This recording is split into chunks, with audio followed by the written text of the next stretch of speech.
Ang tunog ng pagbasag ay parang isang putok ng baril sa loob ng tahimik na mansyon, isang matinis, malutong na lagapak na sinundan ng nakabibinging katahimikan. Para kay Amara, ang katahimikang yon ay mas malakas pa sa anumang sigaw. Nanigas siya sa kanyang kinatatayuan, ang basahan ay nakabitin pa rin sa kanyang kamay.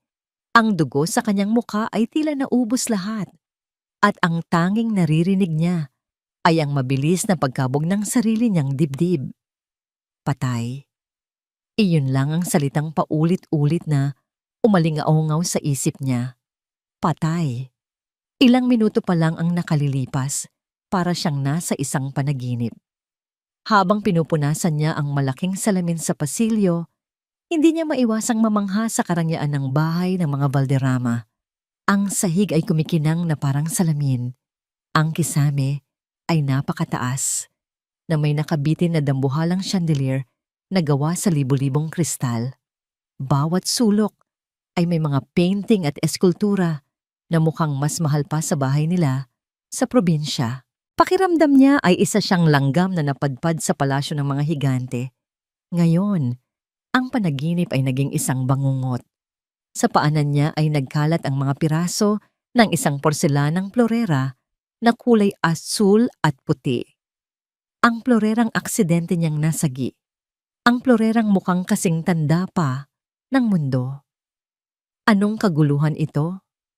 Ang boses ay malamig, matigas, at puno ng awtoridad. Nagmula ito sa itaas ng malawak na hagdanan. Dahan-dahang nag-angat ng tingin si Amara. Doon nakatayo si Doña Imelda Valderrama, ang matriarka ng pamilya. Nakasuot ito ng isang eleganteng pulang bestida. Ang buhok ay perpektong nakaayos at ang mga mata nito ay matalim na nakatutok sa mga basag na piraso sa sahig bago dahan-dahang lumipat sa nanginginig na si Amara. Bumaba si Doña Imelda sa hagdan, ang bawat hakbang ay mabigat at may tunog. Ang ibang mga kasambahay na narinig ang ingay ay nagsilabasan mula sa kusina.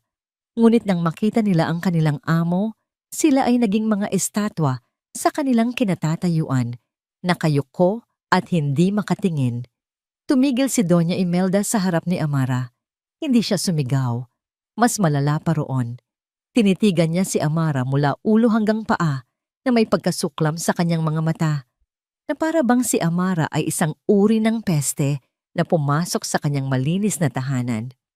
Ikaw, sabi niya sa mahinang boses na parang yelo. Ikaw ba ang bago? Tumango lang si Amara, hindi makapagsalita. Ang kanyang lalamunan ay tila piniga. Ngumisi si Doña Imelda, isang ngisi na hindi umabot sa kanyang mga mata. Unang araw mo pa lang, nakagawa ka na ng pinsala. Alam mo ba kung ano yan? Itinuro niya ang mga piraso sa sahig gamit ang kanyang mamahaling sapatos. Isa yang antigong florera. Mas mahal pa yan sa buong buhay mo. Naramdaman ni Amara ang pag-init ng kanyang mga pisngi. Ang kahihiyan ay parang kumukulong tubig na ibinuhos sa kanya, lalo na't naririnig siya ng lahat ng iba pang katulong. Pipatawad po, ma'am. Nagawa niyang ibulong. Hindi ko po sinasadya. Hindi sinasadya? Tumawa si Doña Imelda. Ang mga taong katulad ninyo, palaging ganyan ang sinasabi. Walang pag-iingat, walang pakialam. Ang alam lang ay manira ng mga bagay na hindi ninyo kayang bilhin. Lumapit pa ito at napaurong si Amara. Ang isang buwang sahod mo, sabi ni Doña Imelda ng malinaw at dahan-dahan para siguraduhing naiintindihan ng lahat. Ibabayad mo yan sa florerang sinira mo upang malaman mo kung saan ka lang nababagay sa pamamahay na ito. Isang buwang sahod.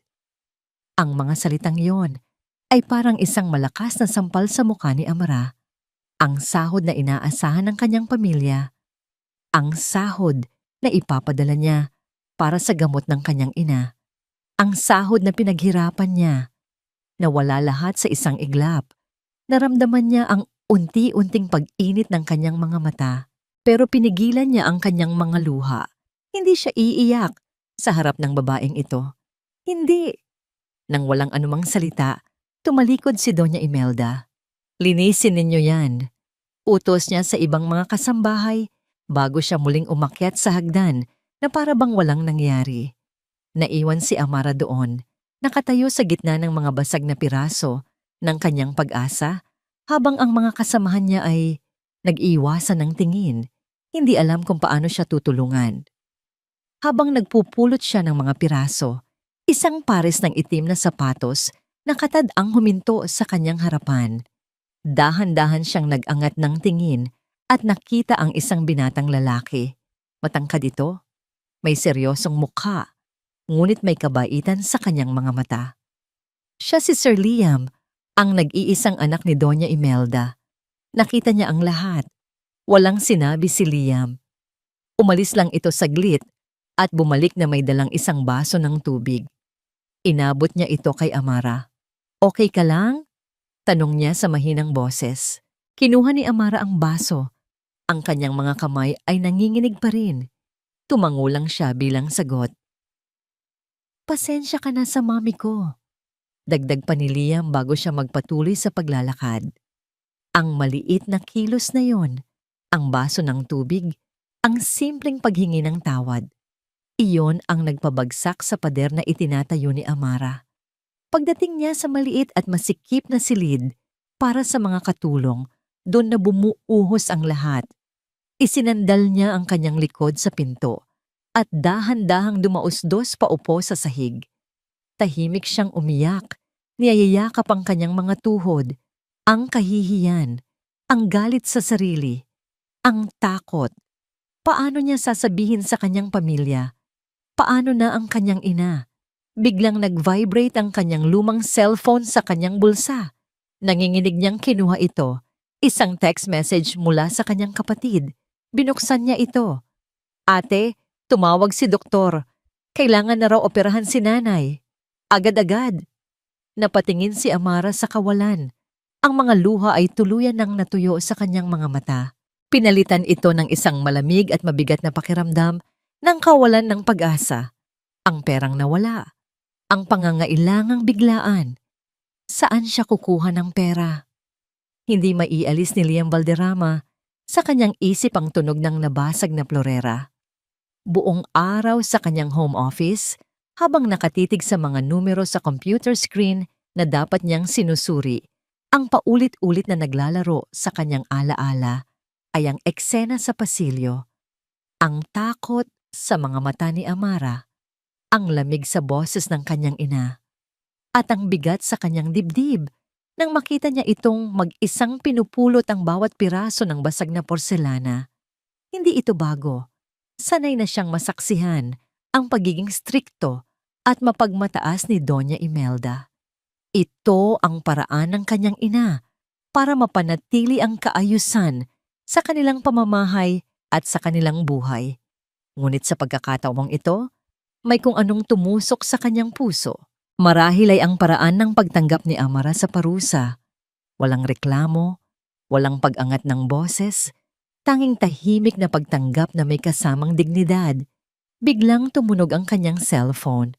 Pangalan ni Eliza ang lumabas sa screen. Ang pinsan niyang palaging nakabuntot sa kanya. "Liam, where are you? Kanina pa kita hinihintay for lunch." Malamig ngunit may pagkadismayang sabi nito sa kabilang linya. Napapikit si Liam at minasahe ang kanyang sentido. "Sorry Eliza, I can't make it. Maraming trabaho." Isang kasinungalingan, pero iyon ang pinakamadaling paraan para tapusin ang usapan. "Trabaho? It's Saturday. Halika na, puntahan mo na ako dito sa club." "Next time, okay?" Babawi ako. Bago pa man ito makasagot, ibinaba na niya ang tawag. Sumandal siya sa kanyang upuan at bumuntong hininga. Hindi trabaho ang pumipigil sa kanya. Ang totoo, ayaw niya lang umalis ng bahay. Isang bahagi niya ang gustong siguraduhin na maayos lang ang bagong katulong. Isang bahagi niya ang gustong makita itong muli. Dumaan ang ilang oras. Nagpasya siyang bumaba para kumuha ng kape. Habang papalapit siya sa kusina, natanaw niya si Amara sa may hardin, mag-isang nagdidilig ng mga halaman. Ang sikat ng araw ay tumatama sa kanyang buhok, at sa ilalim ng uniforme, nakikita ni Liam ang isang katauhang puno ng determinasyon. Simple lang itong gumalaw, ngunit may kakaibang ganda sa bawat kilos niya. Kailangan niyang gumawa ng paraan. Pumasok siya sa kusina, nagtimpla ng kape, at sinadyang dumaan sa lugar kung saan nagpupunas ng mga bintana si Amara. Habang papalapit, sinadya niyang matapilok ng bahagya, sapat lang para matapon ang mainit na kape sa sahig, ilang pulgada lang mula sa kanyang mga paa. Aray, sabi niya, medyo mas malakas kaysa sa kinakailangan. Agad na napalingon si Amara. Ang mga mata ay nanlaki sa gulat. Sir, okay lang po kayo? Mabilis itong lumapit. May dalang basahan. Hindi man lang nito inalala ang sarili. Bagkus ay agad na lumuhod para punasan ang natapong kape. Mainit po ba? Napaso po ba kayo, sir? Napatingin si Liam sa kanya. Mula sa malapitan, mas nakikita niya ang sinseridad sa kanyang mga mata. Walang pagkukunwari. Hindi. Okay lang ako. Kasalanan ko. Ako na po dito, sir. Sabi nito, hindi tumitingin sa kanya, abala sa paglilinis. Amara, tama? Tanong ni Liam. Bahagyang natigilan si Amara at dahan-dahang tumingin sa kanya. Opo, sir. Liam na lang. Huwag mo nang tawaging sir. Isang bahagyang ngiti ang sumilay sa mga labi nito. Isang nangiting nahihiya. Hindi po pwede, sir. Baka magalit si ma'am. Mabilis itong nagpatuloy sa pagpupunas at pagkatapos ay tumayo. Okay na po. Mag-iingat po kayo. Tumalikod na ito at babalik na sana sa kanyang trabaho. Ngunit may kung anong nag-udyok kay Liam na pigilan siya. Teka, huminto si Amara at muling lumingon. Tungkol sa florera? Simula ni Liam, medyo nag-aalangan. Ako na ang bahala doon. Kakausapin ko si Mommy. Umiling si Amara. Huwag na po, sir. Kasalanan ko po yon. Tanggap ko po ang parusa. Pagkatapos ay tuluyan na itong umalis. Naiwan si Liam na nakatayo doon. Mas lalong humanga sa katatagan ng dalaga. Hindi lang siya masipag, mayroon din siyang paninindigan. Kinagabihan, habang pababa siya para maghapunan, narinig niya ang isang boses mula sa isang hindi gaanong nagagamit na pasilyo malapit sa laundry area. Boses ni Amara iyon, mahina at pilit na pinatatatag. Opo, Nay. Opo. Huwag po kayong mag-alala sa akin. Malakas po ako dito. Oo. Ipapadala ko po agad. Gagawa po ako ng paraan. Mahal na mahal ko rin po kayo. Narinig ni Liam ang isang mahinang hikbi. Bago natapos ang tawag, nanikip ang kanyang dibdib. Kaya pala ganoon na lang ang epekto sa kanya ng pagkawala ng isang buwang sahod. Hindi para sa kanya, kundi para sa pamilya niya. Para sa inang may sakit. Biglang sumulpot si Eliza sa kanyang likuran. Muntik na siyang mapatalon sa gulat. Kanina pa kita hinahanap. Anong ginagawa mo dyan? Tanong nito. Ang boses ay matinis. Wala. Mabilis na sagot ni Liam. May kinuha lang ako. Sumimangot si Eliza at sinundan ng tingin ng direksyon kung saan nanggaling ang boses. Bakit mo ba pinapansin yang katulong na yan? Mula pa kanina sa bintana, nakita kitang tinitingnan mo siya sa hardin. Kumunot ang noo ni Liam. So what if I was looking? She's a person, Eliza, not just a helper. Mag-ingat ka dyan, Liam. Babala nito. Hindi mo alam ang mga totoong motibo ng mga ganyang tao. Baka mamaya, pera mo lang ang habol niyan. Isang inis ang biglang kumulo sa loob ni Liam. That's enough. Hindi mo siya kilala. Tinalikuran niya ito at naglakad papunta sa dining hall, ngunit ang mga salita ni Eliza ay nag-iwan ng masamang lasa. Nakita niya ngayon kung gaano kalalim ang pagitan ng mundo nila at ng mundo ni Amara. Hindi siya nakatulog ng gabing iyon. Ang imahe ni Amara na umiiyak habang kausap ang kanyang ina ay hindi maalis sa kanyang isip. Hindi niya ito matitiis. Kailangan niyang gumawa ng isang bagay. Nang hating gabi na at sigurado siyang tulog na ang lahat, dahan-dahan siyang bumangon. Kumuha siya ng malaking halaga mula sa kanyang wallet, higit pa sa isang buwang sahod ni Amara. Inilagay niya ito sa isang puting sobre. Sa isang maliit na piraso ng papel, nagsulat siya ng ilang salita.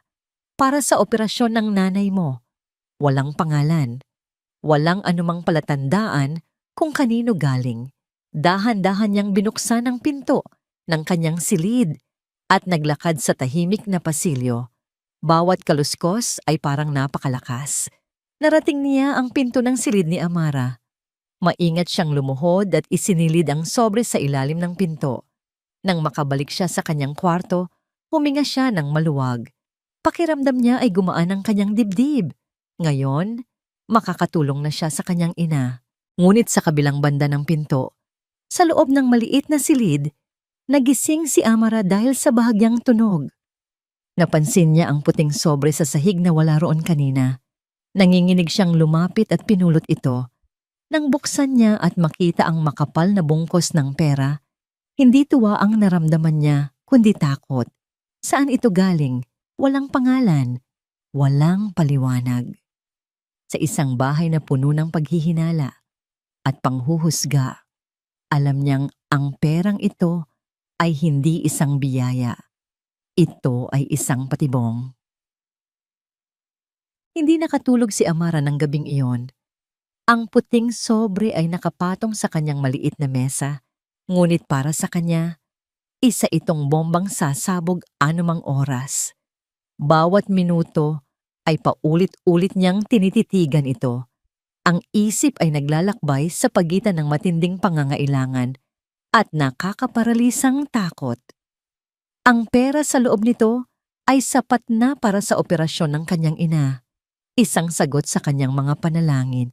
Ngunit alam niya, sa kaibuturan ng kanyang puso, na hindi ito isang biyaya, isa itong bitag. Sino pa ba ang maglalagay nito, kundi si Doña Imelda?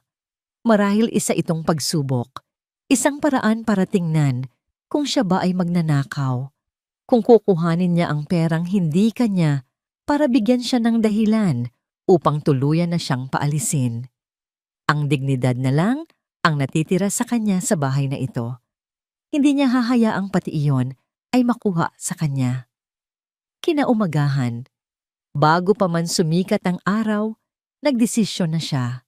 Nanginginig ang mga kamay, hinawakan niya ang sobre, ibabalik niya ito. Haharapin niya ang liong nasa kanyang lungga. Ang paglalakad sa malawak na pasilyo papunta sa study ni Doña Imelda ay parang paglalakbay patungo sa bitayan. Ang bawat tapak niya sa makintab na sahig ay umietso. Ang bawat pagpintig ng kanyang puso ay dumadagundong sa kanyang mga tainga. Huminto siya sa harap ng dambuhalang pinto na gawa sa dark wood. Huminga siya ng malalim, pinipilit pakalmahin ang sarili at kumatok ng 3 beses. Pasok. Ang boses mula sa loob ay malamig at walang emosyon. Dahan-dahan niyang pinihit ang seradura at pumasok. Nakaupo si Doña Imelda sa likod ng isang malaking mesa. Abala sa pagbabasa ng mga papeles, hindi man lang ito nag-angat ng tingin. Ang buong silid ay amoy mamahaling pabango at lumang libro. Isang amoy na sumisimbolo sa kapangyarihang hindi kailanman mararanasan ni Amara. Ma'am, simula ni Amara, ang boses ay bahagyang nanginginig. Sa wakas ay nag-angat ng tingin si Doña Imelda. Ang mga mata ay walang kabuhay-buhay. Anong kailangan mo? Hindi ba't dapat ay naglilinis ka na? Inilahad ni Amara ang kanyang kamay kung saan hawak niya ang sobre. Ito po. Nakita ko po ito sa ilalim ng pinto ng kwarto ko kagabi. Gusto ko lang po itong isauli sa inyo. Tumingin si Doña Imelda sa sobre. Pagkatapos ay kay Amara. Isang ngisi ang dahan-dahang gumuhit sa kanyang mga labi. Isang ngising mapanghusga. At ano ito? Isang uri ng suhol para kalimutan ko ang tungkol sa Florera? O baka naman sinusubukan mong magpakitang gilas, umaasang bibigyan kita ng pabuya? Nagulat si Amara sa akusasyon. Po, hindi po ma'am. Hindi po sa akin ang perang ito. Akala ko po. Akala mo ano? Tumayo si Doña Imelda at umikot sa kanyang mesa, papalapit kay Amara na parang isang mandaragit. Akala mo maluloko mo ako na magkukunwari kang matapat para mas malaki ang makuha mo sa pamilyang ito? Nakita ko na ang mga istilong yan. Mga babaeng galing sa wala, gagawin ang lahat para lang makakapit sa yaman. Hindi po yun totoo. Hindi na napigilan ni Amara ang sarili. Sumobra na ang mga paratang. Wala po akong anumang masamang intensyon. Ang gusto ko lang po ay magtrabaho ng marangal. Tumawa ng malakas si Doña Imelda, isang tawang puno ng pang-iinsulto. Marangal? Huwag mo akong patawanin. Mga katulad mo, iisa lang ang habol. At hindi ko hahayaang makuha mo yon sa anak ko. Anak niya? Si Sir Liam? Anong kinalaman niya rito? Wala na akong pasensya para sa mga laro mo, sabi ni Doña Imelda. Ang boses ay naging matigas. Guards! Sigaw nito. Palabasin ang babaeng ito at siguraduhin ninyong hindi na siya muling makakatapak sa pamamahay na ito. Nanlaki ang mga mata ni Amara. Hindi. Hindi pwedeng mangyari ito. Paano na ang pamilya niya? 2 security guard ang mabilis na pumasok sa silid. Hindi po. Ma'am, parang awa niyo na. Wala po akong ginagawang masama. Pagmamakaawa ni Amara, ang mga luha ay nagsimula ng mamuo sa kanyang mga mata. Kunin ninyo siya. Utos ni Doña Imelda. Nang hahawakan na ng isang guard ang braso ni Amara, isang malakas na boses ang pumuno sa buong silid. Itigil niyo yan! Bumukas ng malakas ang pinto at pumasok si Liam. Ang muka ay namumula sa galit. Hindi niya pinansin ang mga guard. Naglakad siya diretso sa pagitan ng kanyang ina at ni Amara. Akin ang perang yan, ma. Itigil niyo to. Isang nakabibininging katahimikan ang bumalot sa silid. Ang mga guard ay natigilan. Si Amara ay napatingin lang kay Liam, tulala at hindi makapaniwala. Si Sir Liam? Si Doña Imelda ay nakatitig sa kanyang anak.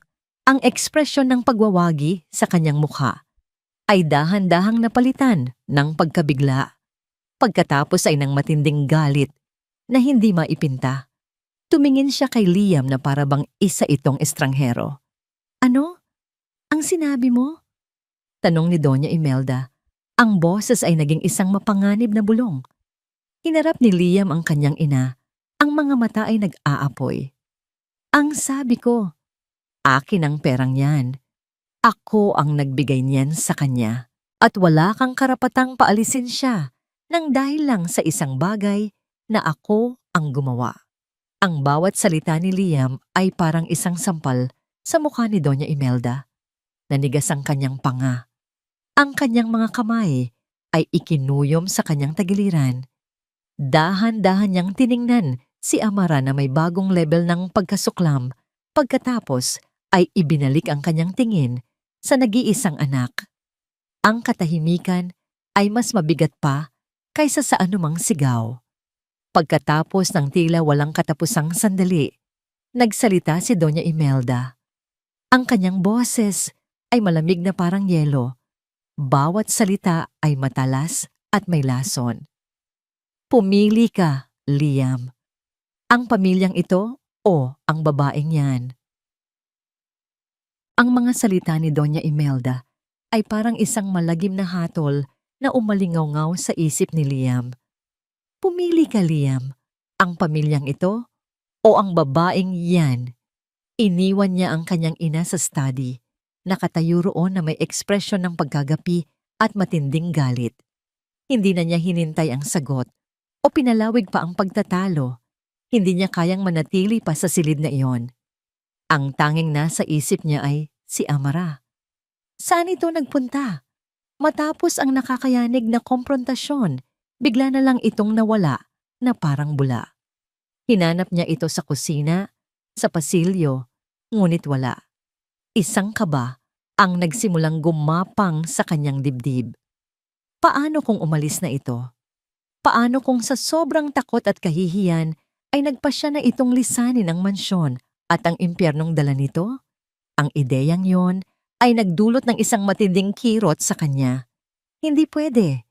Nagpatuloy siya sa paghahanap hanggang sa mapadpad siya sa malawak na hardin sa likod ng bahay.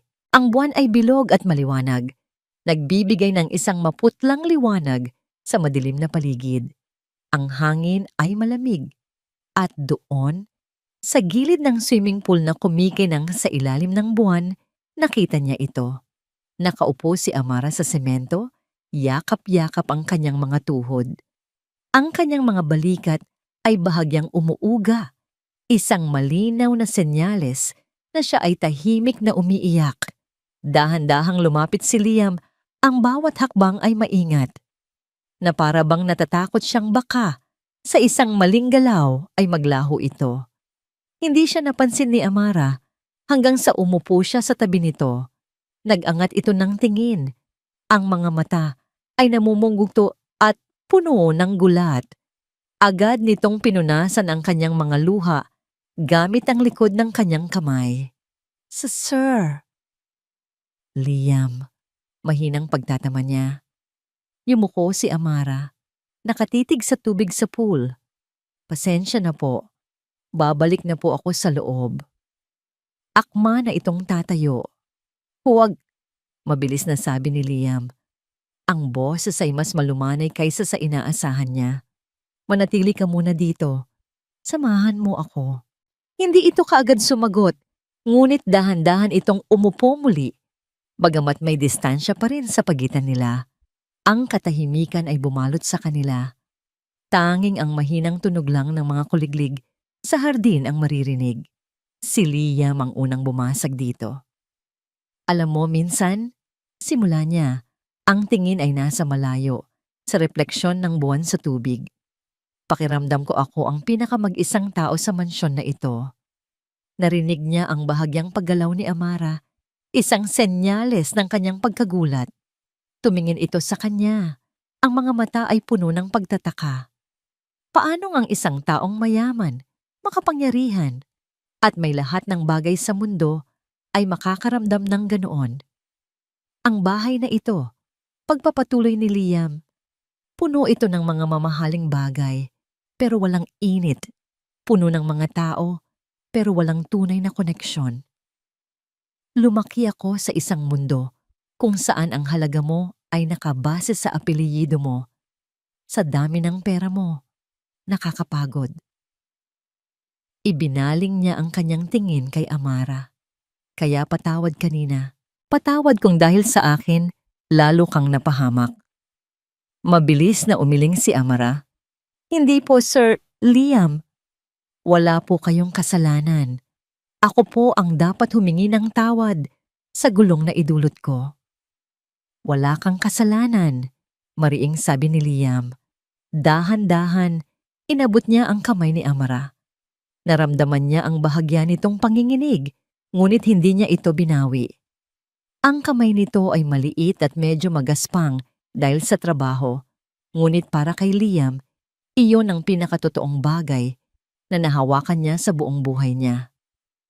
Mula pa noong unang araw, pag-amin niya, ang boses ay naging isang bulong. Noong nabasag mo yung florera, habang lahat sila ay hinuhusgahan ka, may iba akong nakita sa'yo.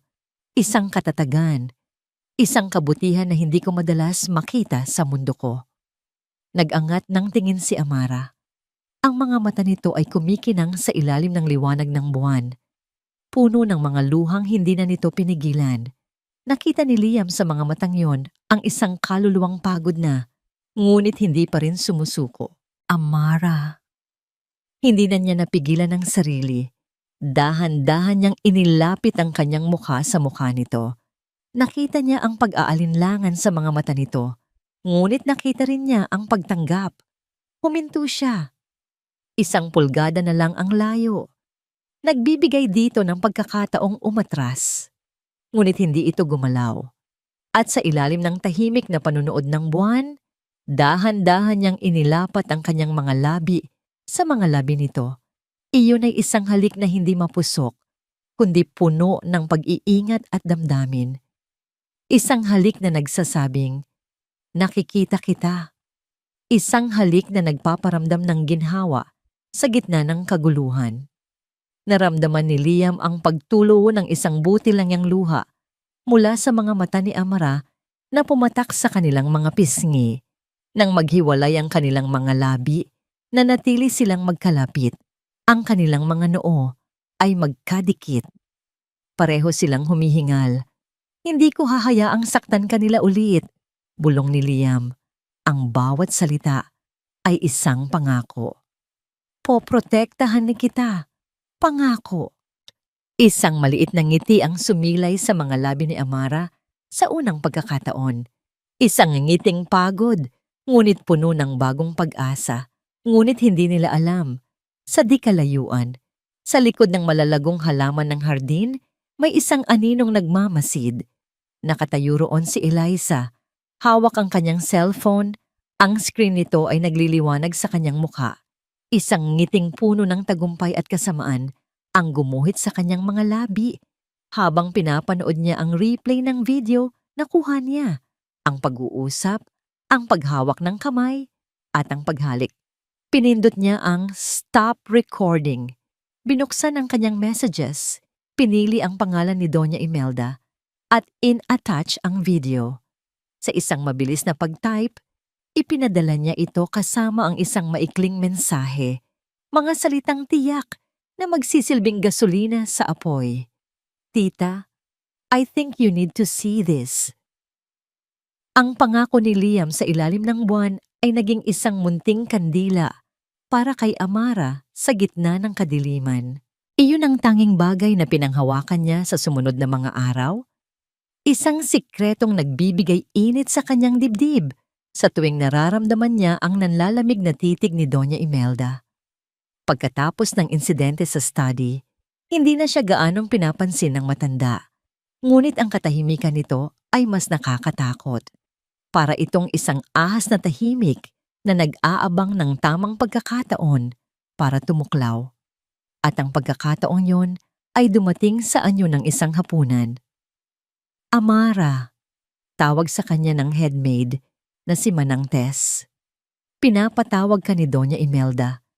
Ikaw daw ang magsisilbi sa lamesa mamayang gabi. Nanigas si Amara. Alam niya kung ano ang ibig sabihin nito. Mayroong sapat na bilang ng mga katulong para sa isang dinner party. Ang pagpili sa kanya ay hindi isang simpleng utos. Ito ay isang deklarasyon.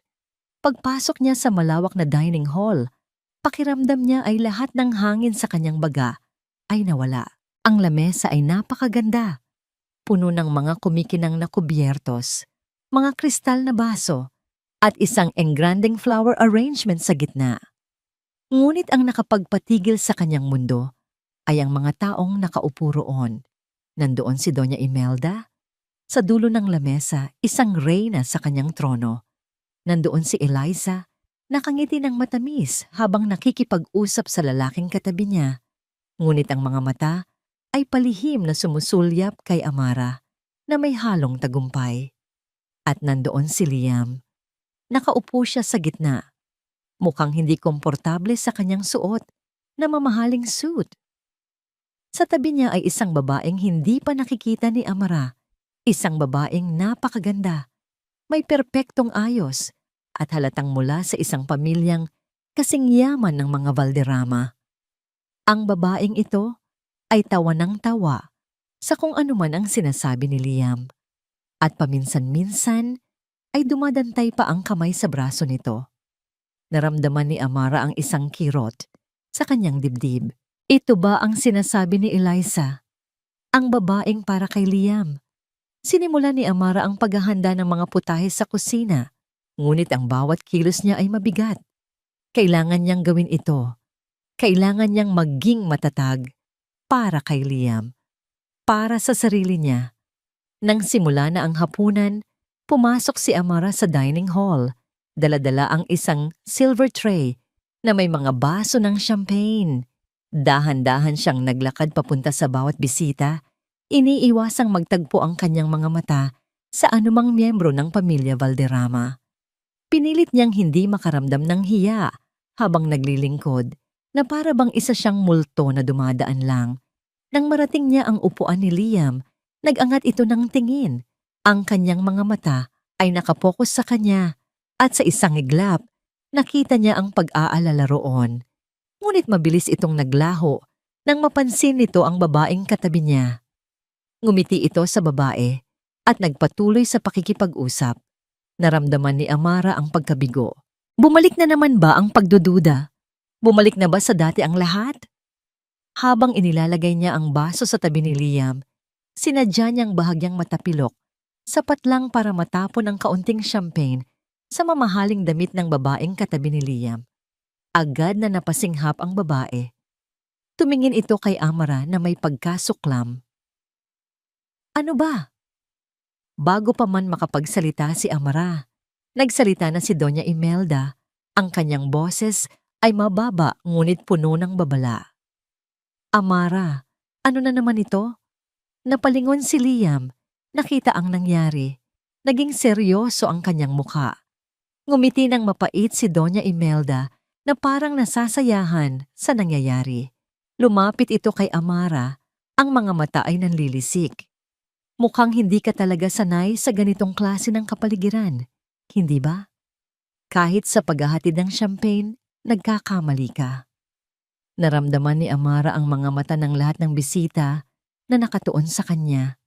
Nais niyang maglaho, ngunit naalala niya ang mga salita ni Liam. Poprotektahan kita, pangako. Kailangan niyang magpakatatag. Ngunit bago pa man siya makasagot, biglang tumayo si Liam. Ang kanyang upuan ay bahagyang tumagilid sa lakas ng kanyang pagtayo. Kalahati lang ng champagne ang natapon, ma'am, sabi ni Liam. Ang boses ay kalmado, ngunit may bigat. At ang damit na ito, mukhang hindi naman ganoon kamahal. Natahimik ang lahat. Pati si Doña Imelda ay napatingin kay Liam na may pagkabigla.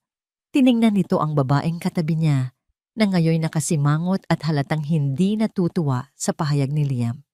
Liam, ano ang sinasabi mo? Mahinang tanong ni Doña Imelda, ngunit may bahid ng babala. Hindi inalintana ni Liam ang kanyang ina. Tumayo ito ng tuwid at humarap kay Amara, na ngayon ay nakatayo lang doon, hindi alam kung ano ang nangyayari. Pagkatapos ay tumingin si Liam sa lahat ng mga bisita, ang kanyang boses ay lumakas. Gusto kong ipakilala ang isang taong espesyal sa akin, sabi ni Liam. Ang kanyang mga mata ay nakapako kay Amara. Si Amara Santos. Nanlaki ang mga mata ni Amara. Hindi niya alam kung ano ang gagawin. Siya ang babaeng gusto kong makasama. Dagdag ni Liam, ang kanyang boses ay puno ng determinasyon. Hinawakan nito ang kamay ni Amara. Naramdaman ni Amara ang panginginig ng kanyang buong katawan. Narinig niya ang mga bulungan mula sa mga bisita. Nakita niya ang pagtitig ni Doña Imelda na parang nais nitong sunugin siya sa tingin.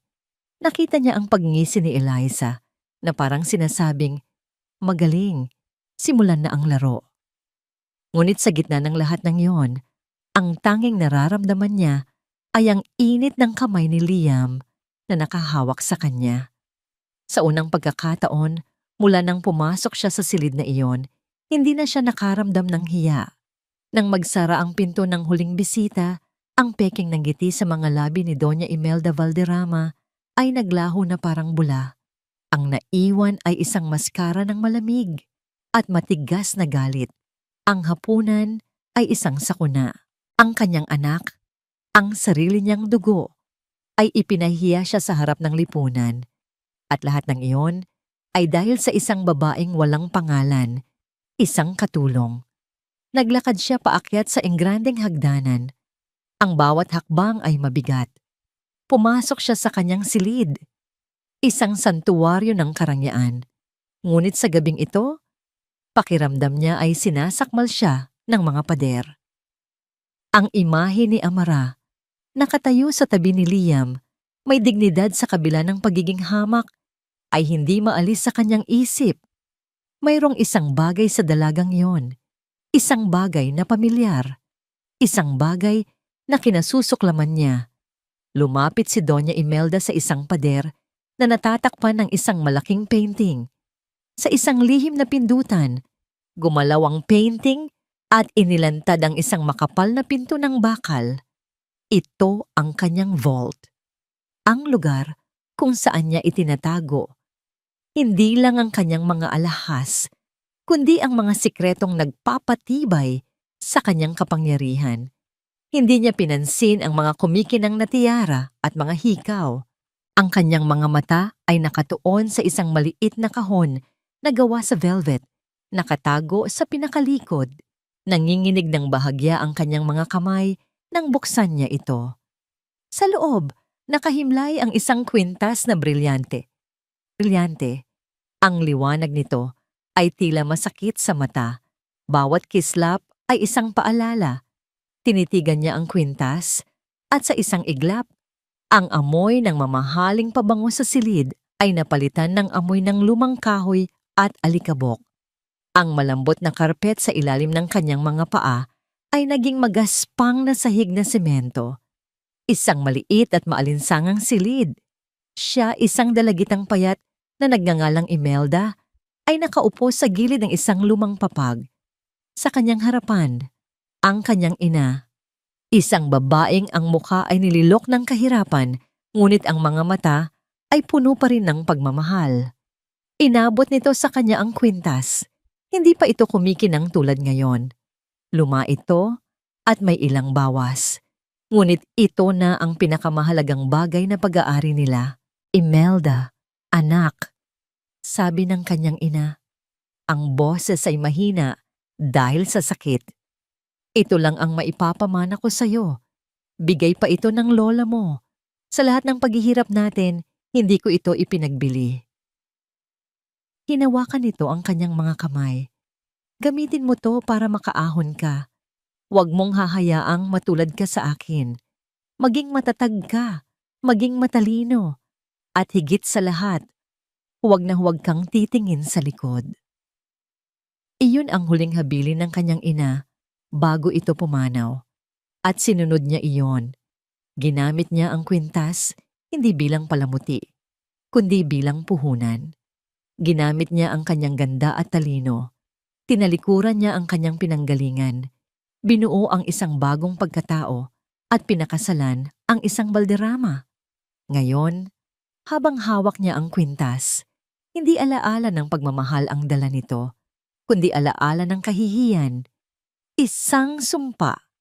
At si Amara, sa kanyang simpleng pananamit at tahimik na katatagan, ay ayang buhay na imahe ng nakaraang yon. Ang nakaraan na pilit niyang ibinabaon. Ang pagtingin ni Liam kay Amara ay hindi pag-ibig sa mata ni Imelda. Ito ay isang kahinaan. Isang kahinaan na maaaring magwasak sa lahat ng kanyang pinaghirapan. Hindi niya iyon papayagan. Isinara niya ang kahon ng may bagong determinasyon. Isinuot niya ang kwintas at humarap sa salamin.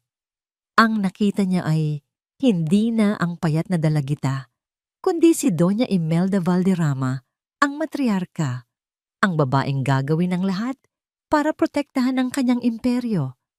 Kinuha niya ang kanyang cellphone at nag-dial ng isang numero. Gawin niyo na ang pinag-usapan natin, sabi niya sa malamig na boses bago ibaba ang tawag. Ngunit sa labas ng kanyang silid, sa isang madilim na sulok ng pasilyo, may isa pang pares ng mga matang nakamasid. Si Eliza, na kunwari papunta sa kanyang silid, ay nakita ang lahat. Nakita niya ang pagpasok ni Doña Imelda sa vault. Nakita niya ang paglabas nito na suot ang kilalang kwintas ng pamilya. At narinig niya ang utos sa telepono. Isang mapalinlang na ngiti ang sumilay sa mga labi ni Eliza. Ang plano ng kanyang tiyahin ay perpekto para sa sarili niyang mga intensyon. Kinuha niya ang kanyang cellphone at mabilis na nag-type ng mensahe sa isang taong kasabwat niya. It's time. Ilang minuto ang lumipas. Bumalik si Doña Imelda sa kanyang study. Pindot niya ang intercom na konektado sa quarters ng mga katulong. Manang Tess, papuntahin mo dito si Amara, ngayon din. Nang pumasok si Amara sa silid, ang puso niya ay kumakabog sa kaba. Nakaupo si Doña Imelda sa kanyang mesa. Ang liwanag mula sa lampshade ay nagbibigay diin sa kinang ng kwintas na brilyante sa leeg nito. Dahil tila gustong-gusto mong mapansin, simula ni Doña Imelda, ang boses ay puno ng lason. Bibigyan kita ng isang espesyal na trabaho. Itinuro niya ang isang glass cabinet na puno ng kanyang mga personal na alahas. Linisin mo ang mga yan, isa-isa, lalo na ito. Hinubad ni Doña Imelda ang kwintas mula sa kanyang leeg at inilapag ito sa mesa sa harap ni Amara. Ang mga brilyante ay kumislap na parang mga mata ng ahas nang aakit at nagbabanta. Siguraduhin mong walang kahit isang gasgas, sabi ni Doña Imelda. Tumatayo at papalapit sa pinto. Dahil kung may mangyaring masama sa kwintas na yan, sisiguraduhin kong sa kulungan ka magdiriwang ng Pasko. Iniwan niyang bukas ang pinto at naiwan si Amara sa silid. Mag-isa, kasama ang isang kayamanang nagkakahalaga ng higit pa sa kanyang buhay. Ang bitag ay handa na. Ang hangin sa loob ng study ni Doña Imelda ay mabigat at nakakasakal. Si Amara ay mag-isang nakaupo sa isang silya sa harap ng isang mesang puno ng mga alahas na kumikinang sa ilalim ng ilaw.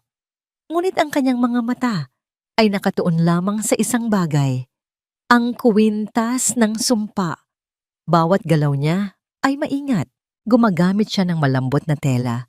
Pinupunasan ang bawat brilyante na para bang buhay niya ang nakasalalay dito. At sa paraan ng pagbabanta ni Doña Imelda, marahil nga, naramdaman niya ang bitag sa bawat sulok ng silid. Alam niyang pinapanood siya, kahit walang tao. Nang matapos niya ang huling piraso, maingat niyang inayos ang lahat pabalik sa mga kahon nito. Huli niyang kinuha ang kwintas. Tinitigan niya ito saglit. Ang kinang nito ay parang lason na sumisilaw sa kanyang mga mata. Inilagay niya ito ng buong ingat sa gitna ng velvet na kahon nito at isinara. Huminga siya ng maluwag. Tapos na. Tumingin siya sa paligid para tawagin si Manang Tess. Ngunit bago pa man siya makatayo, isang matinis at nakakayanig na sigawang bumasag sa katahimikan ng buong mansyon. Ang kwintas ko, nawawala. Ang sigaw ay nagmula sa mismong pintuan ng study. Pumasok si Doña Imelda, ang mukha ay nagliliyab sa galit. Sa likod niya ay si Eliza na may ekspresyon ng pag-aalala at ang dalawang security guard. Nanigas si Amara sa kanyang upuan. Pero narito lang po. Itinuro niya ang kahon sa mesa.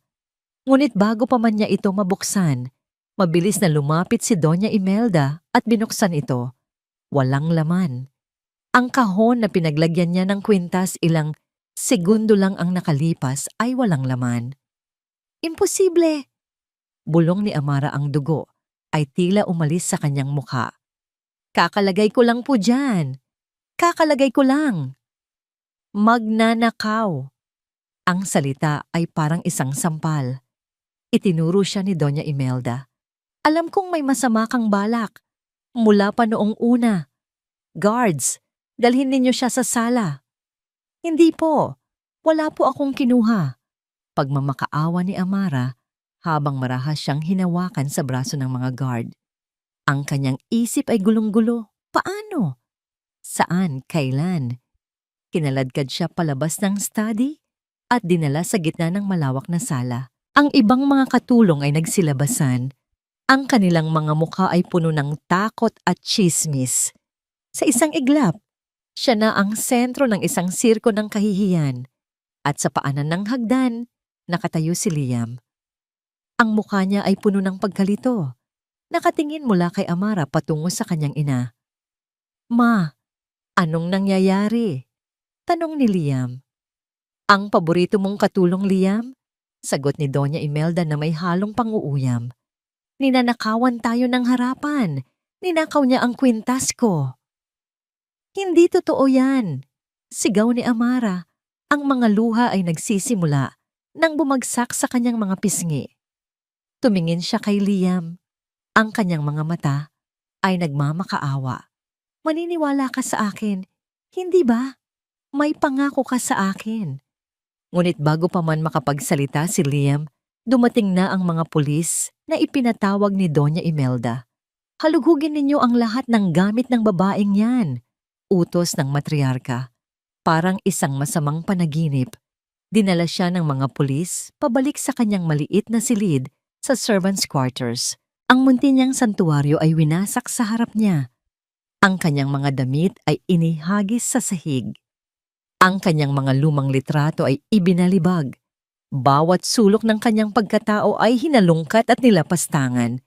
Nakatayo lang siya sa gilid, nanginginig, habang pinapanood ang pagwasak sa nag-iisa niyang personal na espasyo. Wala dito, ma'am, sabi ng isang pulis kay Doña Imelda na nakatayo sa may pinto. Ngumisi si Doña Imelda. Tingnan ninyo sa ilalim ng unan niya. Sumunod ang pulis. Itinaas nito ang manipis at lumang unan ni Amara. At doon sa ilalim, kumikinang sa dilim. Ang nawawalang kwintas na brilyante. Ang mundo ni Amara ay gumuho. Ang hangin ay nawala. Ang mga tunog ay humina. Ang tanging nakikita niya ay ang kwintas na yon. Isang ahas na kumikinang na ipinulot ng pulis at itinaas para makita ng lahat. Paano? Iyon lang ang salitang lumabas sa kanyang bibig. Isang bulong na puno ng kawalan ng pag-asa. Paano nangyari yan? Ang kanyang mga mata ay desperadong hinanap si Liam na nakatayo sa likuran ng lahat, nakasilip mula sa pasilyo. Ito na ang sandali. Ito na ang pagkakataon para tuparin niya ang kanyang pangako. Ngunit ang nakita niya sa mukha ni Liam ay hindi pagtatanggol, hindi galit, hindi awa, kundi isang blangkong ekspresyon, isang pagkabigla na nag-alis sa lahat ng kulay sa mukha nito. Nakatitig lang ito sa kwintis, pagkatapos ay sa kanya, na para bang isa siyang estrangherong hindi nito kailanman nakilala. Siya ay nag-iisa. Naramdaman niya ang malamig na metal sa kanyang mga pulso. Ipiniposas na siya. Hindi. Parang awa niyo na. Wala akong kasalanan. Pagmamakaawa niya ba ninananibalianahaniyam na nanambahay. Ngunit walang sino man ang nakikinig. Habang inilalabas siya ng mga pulis mula sa kanyang silid, napilitan siyang maglakad sa harap ni Liam. Nagtama ang kanilang mga mata sa huling pagkakataon. Nakita niya ang pagkalito at sakit sa mga mata nito. Ngunit wala itong ginawa. Nakatayo lang ito doon na parang isang estatwa. Habang ang babaeng pinangakuan niya ng proteksyon ay dinadala palayo na parang isang kriminal. At sa sandaling iyon, hindi ang posas ang pinakamasakit para kay Amara, kundi ang pananahimik ni Liam. Ang pagsara ng pinto ng police car ay parang isang putok ng baril na gumising kay Liam mula sa kanyang pagkakatulala. Nawala na si Amara. Dinala na siya palayo. At siya, wala siyang ginawa. Tumalikod siya mula sa bintana. Ang dibdib ay tila pinipiga ng isang hindi makitang kamay. Ang mansyon ay biglang naging napakatahimik, ngunit sa isip niya, ang ingay ay nakabibingi. Ang mga imahe ay paulit-ulit na naglalaro. Ang takot sa mga mata ni Amara, ang malamig na kinang ng posas, at higit sa lahat, ang kanyang sariling pananahimik. Umakyat siya sa kanyang silid na parang isang kaluluwang ligaw. Ang bawat hakbang ay mabigat. Ikinulong niya ang sarili. Sumandal sa pinto at napasuntok sa pader. Isang mahinang tunog lang iyon, ngunit puno ng lahat ng galit at pagkadismaya na hindi niya mailabas. Paano nangyari ito? Paano napunta ang kwintas sa ilalim ng unan niya? Ang Amara na nakilala niya, ang babaeng mas pipiliin pang magbayad para sa isang basag na florera kaysa tumanggap ng tulong, magnanakaw ng isang kwintas na brilyante. Hindi tugma, hindi ka panipaniwala. Ngunit nakita ng kanyang mga mata ang ebidensya. Nakita niya. Binuksan niya ang isang drawer sa kanyang mesa at kinuha ang kanyang cellphone. Hinanap niya ang isang litrato na lihim niyang kinunan ilang araw na ang nakalipas. Si Amara, nasa hardin, nakangiti habang dinidiligan ng isang rosas. Isang nangiting totoo, walang halong pagkukunwari. Ito ba ang mukha ng isang magnanakaw? O ito ang mukha ng babaeng pinangakuan niyang poprotektahan? Isang kumakatok sa pinto ang pumutol sa kanyang pag-iisip. Pumasok ang kanyang ina. Ang mukha ni Doña Imelda ay kalmado na, ngunit ang mga mata nito ay may bakas pa rin ng tagumpay. Liam, anak. Huwag, sabi ni Liam. Ang boses ay magaspang. Huwag niyo akong kausapin na parang walang nangyari. Ang nangyari ay nailigtas kita, mariing sabi ni Doña Imelda. Nailigtas kita mula sa isang malaking pagkakamali. Hindi mo ba nakikita? Ginagamit ka lang niya. Isang ahas na dahan-dahang pumupulupot sa'yo. Tumayo si Liam, hinarap ang kanyang ina. Hindi siya ganoon. May mali dito, ma. Mayroong hindi tama. At ano iyon? Ang ebidensya? Tumawa ng mapakla si Doña Imelda. Nakita nating lahat, Liam. Nasa ilalim ng unan niya. Huling-huli sa akto. Buksan mo ang mga mata mo. Ang mga taong katulad niya ay desperado. Gagawin ang lahat para sa pera.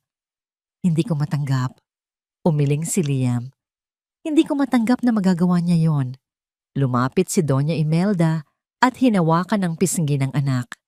Dahil nabubulagan ka pa, pero darating ang araw, magpapasalamat ka sa akin. Pinoprotektahan ko lang ang pangalan ng pamilyang ito.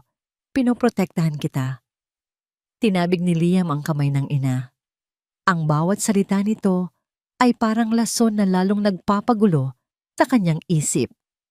Iniwan siya ng kanyang ina sa silid at naramdaman niya ang matinding pag-iisa.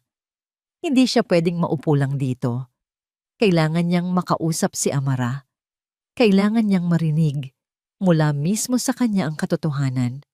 Nagmamadali siyang nag-drive papunta sa presinto ng pulis, ngunit ang mundo ay tila kumikilos laban sa kanya. Ang desk officer ay umiling lang.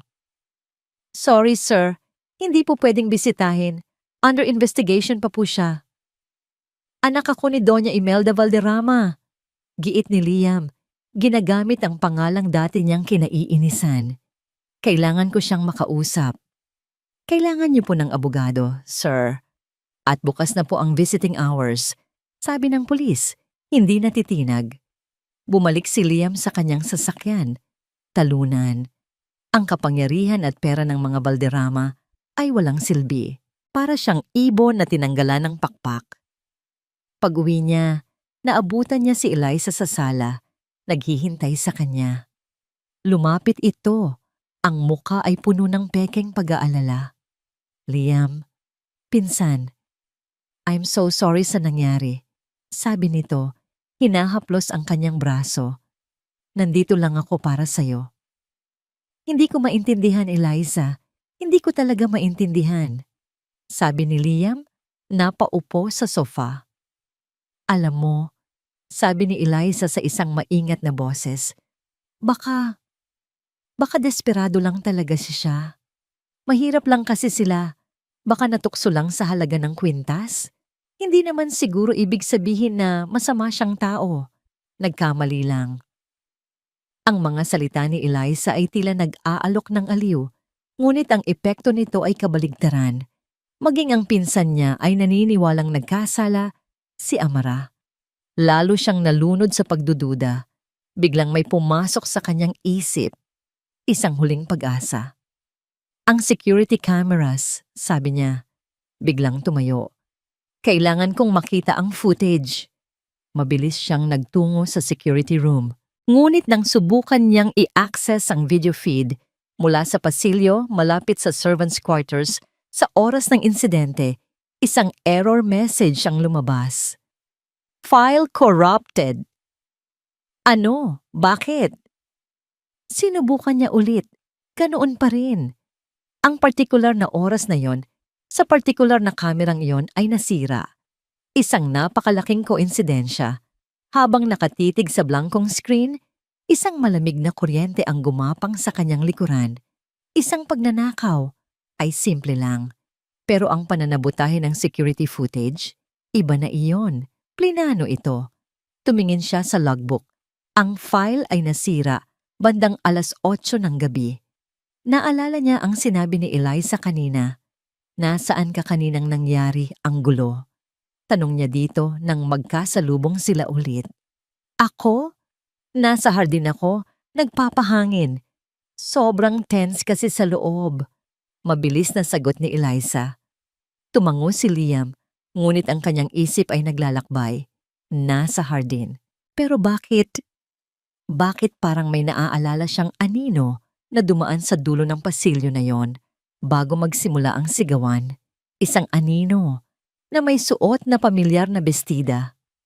Sandali, ang pagdududa, kapag naitanim na sa isip, ay parang isang lason na dahan-dahang kumakalat.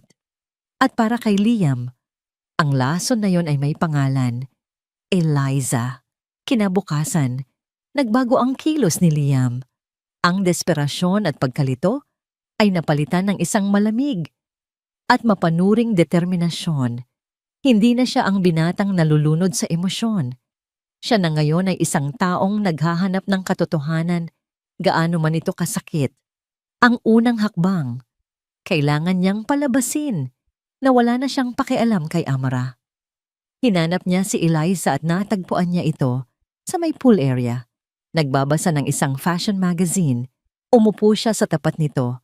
Ang mukha ay sinadya niyang magmukhang pagod at talunan. Tama ka siguro. Pinsan. Simula niya. Bumuntong hininga. Siguro nga, nagkamali ako ng pagkilala sa kanya. Siguro tama si Mommy. Agad na ibinaba ni Eliza ang magazine. Ang mga mata ay nagliwanag sa tagumpay. Ngunit mabilis niya itong itinago sa likod ng isang maskara ng pag-aalala. Oh, Liam, I'm so sorry. Alam kong masakit. Pero mas mabuti na to. Para na rin sa'yo. Alam ko, sabi ni Liam, umiiwas ng tingin. Kailangan ko lang sigurong tanggapin. Tapos na yon. Hinawakan ni Eliza ang kanyang kamay. That's the spirit. Move on. Marami namang iba dyan. In fact, tinawagan ko si Celine, yung kasama natin sa dinner. Gusto ka raw niyang makitang muli. Tumango lang si Liam. Ang pagiging kampante ni Eliza, ang mabilis nitong pag-alok ng ibang babae. Ito ang kumpirmasyong kailangan niya. Nagpapanggap si Liam, ngunit alam niyang mas magaling na artista ang kanyang pinsan. Habang nagkukunwari siyang nakikinig sa mga plano ni Eliza, palihim niyang pinagmamasdan ang bawat kilos nito. Maya-maya, nagpaalam ito saglit para sagutin ang isang tawag. Lumayo ito ng kaunti. At kahit pabulong ang boses nito, narinig ni Liam ang ilang salita. Okay na. Wala nang problema. Oo, tuloy ang usapan. Mga salitang walang konteksto, ngunit sa isip ni Liam, ang mga ito ay piraso ng isang puzzle. Nang araw ding iyon, palihim na umalis si Liam. Nag-drive siya papunta sa isang maliit na coffee shop sa isang sulok ng Makati na malayo sa mga lugar na karaniwan nilang pinupuntahan. Doon, nakipagkita siya sa isang lalaking payat at nakasalamin na nagngangalang Anton, isa sa pinakamagagaling na IT specialist at data recovery expert sa bansa. Sir Liam, bati ni Anton. Iniabot ang kamay. Inilabas ni Liam ang isang portable hard drive mula sa kanyang bag. Anton, kailangan ko ng tulong mo. Ito ang kopya ng security footage namin sa bahay. Isang file ang nasira. Gusto kong malaman kung kaya mo itong i-recover. Tiningnan ni Anton ang hard drive. Depende po sa tindi ng sira, sir. Pero susubukan ko po ang lahat. Walang problema sa bayad, mabilis na sabi ni Liam. Kahit magkano. Ang importante, makuha ko ang laman ng file na yan. At Anton, dagdag niya, tinitigan ito ng seryoso. Walang dapat makaalam nito. Tayong dalawa lang. Tumango si Anton. Makakaasa po kayo, sir. Sa pag-aabang ng resulta, ang bawat oras ay parang isang pagsubok para kay Liam. Para hindi siya mabaliw sa paghihintay, nagpasya siyang subukan ang isa pang bagay. Kailangan niyang gulatin si Eliza. Kinagabihan, naabutan niya ito sa library. Nagkunwari siyang may hinahanap na libro. Eliza? Sabi niya sa isang kaswal na tono. Naalala ko lang. Sabi mo nasa hardin ka noong gabi ng insidente, di ba? Nag-angat ng tingin si Eliza mula sa kanyang cellphone, bahagyang natigilan. Oo, bakit? Wala naman, sabi ni Liam, nagkukunwaring nagbabasa ng pamagat ng mga libro. Kasi parang may nakita akong dumaan sa pasilyo, malapit sa kwarto ng mga katulong. Akala ko ikaw. Siguro na malikmata lang ako. Nakita ni Liam ang isang mabilis na pagbabago sa ekspresyon ni Eliza. Isang kislap ng takot na agad na palitan ng pagkainis. Tumayo ito at hinarap siya. Ano bang gusto mong palabasin, Liam? Sabi nito. Ang boses ay nagsimulang manginig. Na ako ang may kasalanan. Pagkatapos ng lahat, ako pa ang pinagdududahan mo? Hindi ko akalain na ganyan ka nakabaliw sa babaeng yon, isang magnanakaw. Ang mga luha ay nagsimulang mamuo sa mga mata ni Eliza. Isa itong perpektong pag-arte ng isang taong nasasaktan at naakusahan ng walang basihan. Wow! Pagpapatuloy nito, umiiling. Pinagtatanggol mo pa rin siya? Ako na pinsan mo na laging nandito para sa'yo. Ako pa ang pag-iisipan mo ng masama? Nakakasakit ka na, Liam. Tumalikod ito at naglakad palabas ng library, nag-iiwan ng mga hikbi. Naiwan si Liam na nakatayo doon. Kung sa ibang pagkakataon, baka naniwala pa siya. Ngunit ngayon, malinaw na sa kanya. Ang mga luhang yon ay hindi totoo. Ang galit nito ay isang depensa. May itinatago si Eliza at malapit na niya itong malaman. Biglang nag-vibrate ang kanyang cellphone. Isang unknown number. Sinagot niya. Sir Liam, boses ni Anton. Anton, may balita na. Tanong ni Liam, ang puso ay nagsimulang bumilis. Opo, sir. Sabi ni Anton sa kabilang linya. Nakuha ko na. May mga nawalang frames pero malinaw ang pinaka-importanting parte. Ipapadala ko po ang file sa email ninyo ngayon din. Salamat, Anton. Salamat. Halos takbuhin ni Liam ang hagdan, pabalik sa kanyang silid. Nanginginig ang kanyang mga kamay habang binubuksan ang kanyang laptop. Pumasok ang email. May isang video file na naka-attach. Ang pangalan, Recovered Hallway Cam M4. Pinindot niya ang download. Ang bawat porsyento ng progress bar ay parang isang paghampas sa kanyang dibdib. Nang matapos ito, huminga siya ng malalim at pinindot ang play. Ang screen ay naging itim muna. Pagkatapos ay lumabas ang isang magulo at malabong imahe ng pasilyo. Static. Mga putol-putol na linya. At pagkatapos, luminaw ito. Nakita niya ang pinto ng silid ni Amara. Tahimik, walang tao. Pagkatapos, mula sa gilid ng screen, isang anino ang lumitaw, isang babae. Dahan-dahan itong lumakad papunta sa pinto. Maingat. Tumingin ito sa kaliwat kanan. Tinitiyak na walang nakakakita. Pagkatapos, dahan-dahan itong pinihit ang seradura. Humigpit ang hawak ni Liam sa mouse. Ang tindig, ang buhok, pamilyar. Nang makapasok ang anino sa loob ng silid, lumipas ang ilang segundo bago ito muling lumabas. Muli itong tumingin sa paligid. Bago ito tuluyang umalis, humarap ito ng bahagya sa direksyon ng nakatagong kamera. Ang video ay medyo malabo. Ngunit habang papalapit ang mukha sa screen, nagsimulang tumibok ng malakas ang puso ni Liam. Ang hubog ng panga, ang buhok, at pagkatapos, ang isang maliit at mapanlinlang na ngiti sa mga labi nito. Ang mukha sa screen ng laptop ay kay Eliza. Walang duda, walang anumang pag-aalinlangan. Napatitig si Liam sa nagaylong imahe sa screen.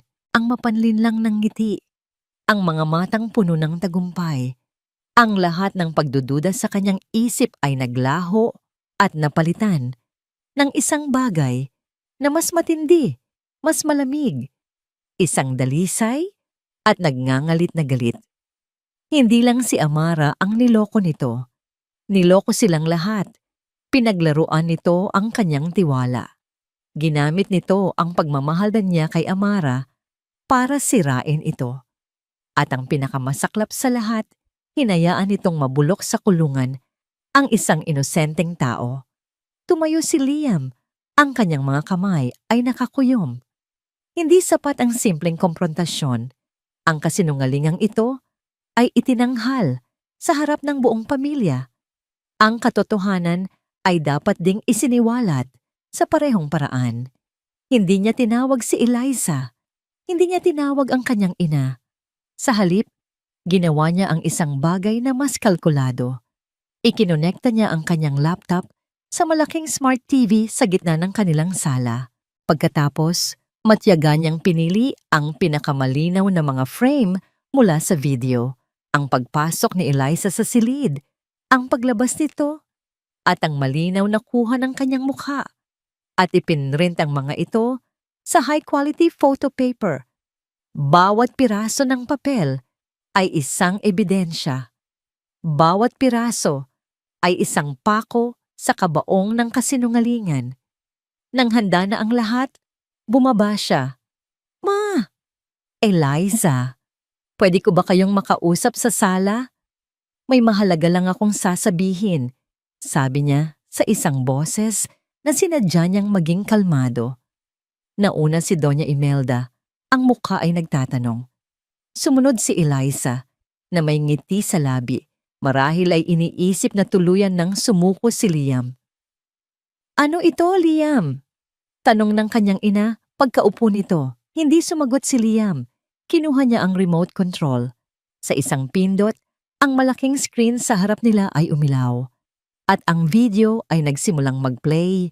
Ang tahimik na pasilyo, ang pinto ng silid ni Amara, at ang aninong dahan-dahang lumalapit. "Anong kalokohan ito?" sabi ni Eliza. Tumatawa pa ng bahagya. Ngunit ang kanyang mga mata ay nagsimulang magpakita ng kaba. Si Doña Imelda ay nakakunot ang noo. Hindi pa naiintindihan ang pinapanood. At pagkatapos, ang anino ay pumasok sa silid. Lumipas ang ilang sandali. Lumabas ito muli. At sa huling sandali, humarap ito sa kamera. Ang mukha ni Eliza, malinaw na malinaw. Ang tawa ni Eliza ay namatay sa kanyang lalamunan. Ang kulay sa kanyang mukha ay nawala. Napalitan ng isang maputlang-maputla na kulay abo. Si Doña Imelda ay napasinghap. Ang kamay ay napunta sa kanyang bibig. Ang mga mata ay nanlalaki sa pagkabigla habang nakatingin mula sa TV patungo sa nanginginig na si Eliza. Pinatay ni Liam ang TV. Ang katahimikan sa sala ay mas mabigat pa sa isang sigaw. Dahan-dahan siyang lumapit sa coffee table at inilapag ang mga nakaprint na litrato, isa-isa, na parang mga baraha sa isang laro ng poker na sigurado na siyang panalo. "Eliza," sabi ni Liam, ang bawat salita ay may bigat ng bakal. "Ipaliwanag mo ito." Nagsimulang umiling si Eliza. Ang mga luha ay namumuo na sa kanyang mga mata. Hindi, hindi ako yan. Edited yan. Sinasadya mo to. Talaga? Tanong ni Liam. Kung ganoon, bakit ka nanginginig? Hindi na nakasagot si Eliza. Bigla itong napaluhod sa sahig sa harap ni Liam. Ang maskara ng pagiging biktima ay tuluyan ng natanggal. Liam, pinsan, parang awa mo na. Humagulgol ito, niyayakap ang kanyang mga binti. Patawarin mo ako. Nagkamali lang ako. Nagpadala ako sa selos. Mahal kita, Liam. Kaya ko nagawa yon. Patawarin mo ako. Tinanggal ni Liam ang kanyang binti mula sa pagkakahawak nito. Ang kanyang muka ay walang emosyon. Ang pagmamakaawa mo ay walang silbi sa babaeng pinaratangan mo, siniraan at ipinakulong. Nang makita ni Eliza na walang awa sa mga mata ni Liam, isang bigla ang pagbabago ang nangyari. Ang takot sa kanyang muka ay napalitan ng desperasyon. Tumingala siya, hindi kay Liam, kundi kay Doña Imelda na hanggang ngayon ay tulala pa rin sa isang tabi. At doon, inilabas ng ahas ang kanyang pinakamakamandag na kagat. Ginawa ko lang ang inutos sa akin ni Tita Imelda. Sigaw niya. Ang boses ay matinis at puno ng akusasyon. Parang isang bomba ang sumabog sa loob ng silid. Natigilan si Liam. Dahan-dahan siyang lumingon sa kanyang ina. Si Doña Imelda ay napaatras na parang nasampal. Ano? Sinungaling. Wala akong kinalaman dyan. Sinungaling. Tumayo si Eliza. Ang mga luha ay mas lalong bumuhos. Hindi ba't sinabi niyo sa akin na gawin ko ang lahat para mapalayo si Amara kay Liam? Hindi ba't kayo ang nagsabi na kailangan nating gumawa ng paraan para matanggal siya sa bahay na ito? Sinunod ko lang ang gusto ninyo. Kayo ang utak ng lahat ng ito. Ang bawat salita ay isang punyal na sumasaksak sa puso ni Liam. Ang plano, ang kalupitan, ang pag-frame up kay Amara, lahat galing sa kanyang ina. Ang isip niya ay bumalik sa bawat mapanlait na salita, bawat masamang tingin, bawat pagbabanta na binitiwan ng kanyang ina laban kay Amara. Lahat ay nagtutugma. Lahat ay umaayon sa sinasabi ni Eliza. Tumingin siya sa kanyang ina na ngayon ay namumutla at hindi makapagsalita ng maayos. Hindi totoo yan. Bulong ni Doña Imelda, ang mga mata ay nagmamakaawa kay Liam. Ngunit ang nakita ni Liam ay hindi na ang kanyang ina. Ang nakita niya ay isang halimaw na kayang sirain ang buhay ng isang inosenteng tao para lang sa kapakanan ng pangalan at yaman. Ang sakit ng panloloko ni Eliza ay wala kumpara sa sakit ng pagtataksil na nararamdaman niya ngayon mula sa sarili niyang ina. Ang kanyang buong mundo, ang pundasyon ng kanyang pamilya, ay gumuho sa isang iglap. Ang galit sa kanyang puso ay nawala. Napalitan ng isang malalim at malamig na kawalan. Tumingin siya sa kanyang ina. Ang mga mata niya ay blangko at walang buhay. At sa isang boses na mahinahon, ngunit puno ng bigat ng isang wasak na puso, sinabi niya ang mga salitang tatapos sa lahat. Tapos na tayo, ma. Tapos na ang lahat. Namnayke, ang mga salita ni Liam ay nanatiling nakabitin sa hangin, mas mabigat at mas malamig kaysa sa katahimikan na sumunod. Tapos na tayo, ma. Tapos na ang lahat. Hindi na niya hinintay ang sagot. Hindi na niya tiningnan ang namumutlang mukha ng kanyang ina o ang nagtatagumpay na ngisi sa likod ng mga luha ni Eliza.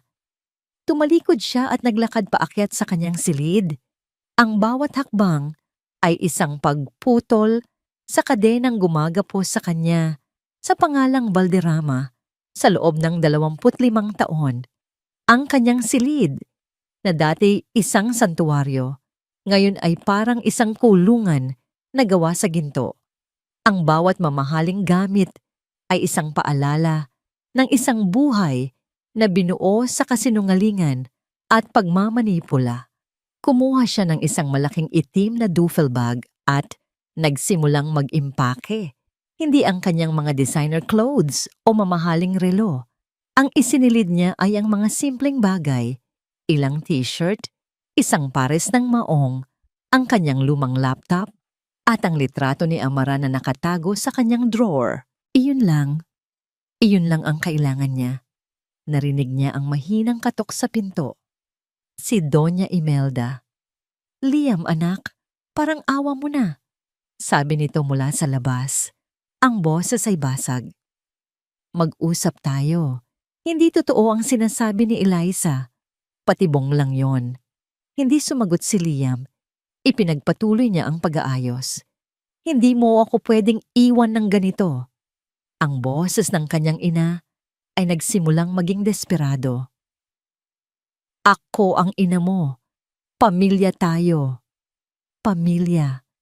Ang salitang yon ay parang isang biro. Binuksan ni Liam ang pinto. Nakatayo roon ang kanyang ina. Ang dating imahe ng kapangyarihan ay napalitan ng takot. Sa isang huling, tahimik na kilos, inilabas ni Liam ang kanyang wallet.